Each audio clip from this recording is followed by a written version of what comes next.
Ang bawat gastusin ay hindi lang basta pera na lumalabas. Ito ay energy na umiikot. Pay with gratitude, not with fear. Bago mo ibigay ang pera o pindutin ang send sa GCash o pag-swipe ng credit card mo, huminga na malalim at sabihin sa isip mo lagi, attract money while you spend. Bahagi ito ng buhay natin. Araw-araw, marami tayong gastusin. Marami rin kailangan bayaran. Pero hindi dapat nagpapanik o nare-depress every time na may kailangan kang bayaran, payout man yan o bilhin. Alam nyo ba, sa feng shui at spiritual aspect, ang money flow ay parang ilog, dumadaloy. Kapag dumadaloy ng may positive na purpose, hangarin, ito ay bumabalik sa iyo bilang mas malaking blessing o biyaya. Ang bawat gastusin ay hindi lang basta pera na lumalabas.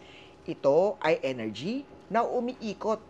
Kaya kapag may gumagastos, kahit pambayad ng bills, pagkain, pangreregalo natin, lagi natin huwag tayong may stress, huwag mo iisipin na nababawasan ka.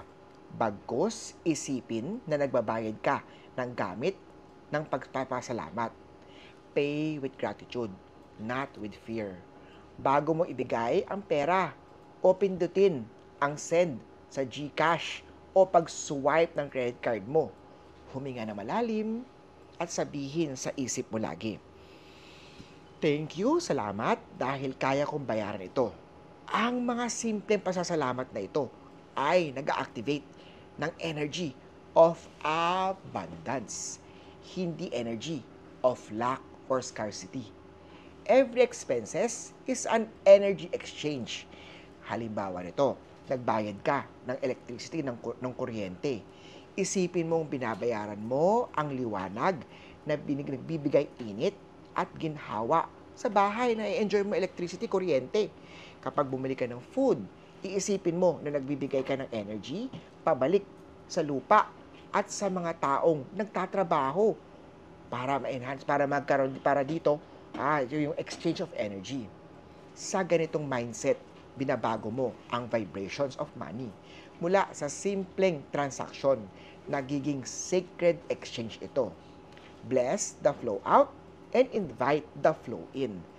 Habang ikaw ay gumagastos, lagi mo sasabihin sa sarili, ang perang ito ay babalik sa akin ng 9 times o 9 na ulit. May kasamang biyaya at happiness at saya.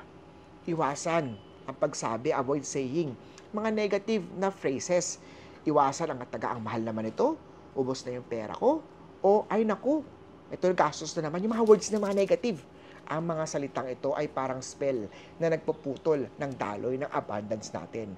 Palitan natin ang mindset mo at sabihin na worth it ito. Money comes back to me easily. Money flows into me easily. Salamat sa blessing ng pagbibiyaya, pagbibigay at abundance.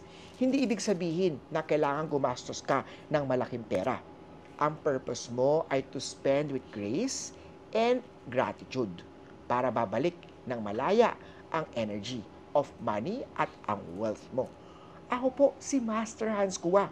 Invite me to feng shui your bahay or bumili ka ng Lucky Charm para tuloy-tuloy ang agos ng blessing, ng success at ng prosperity sa buhay mo.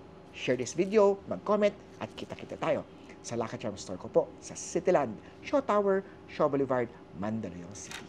Share this video.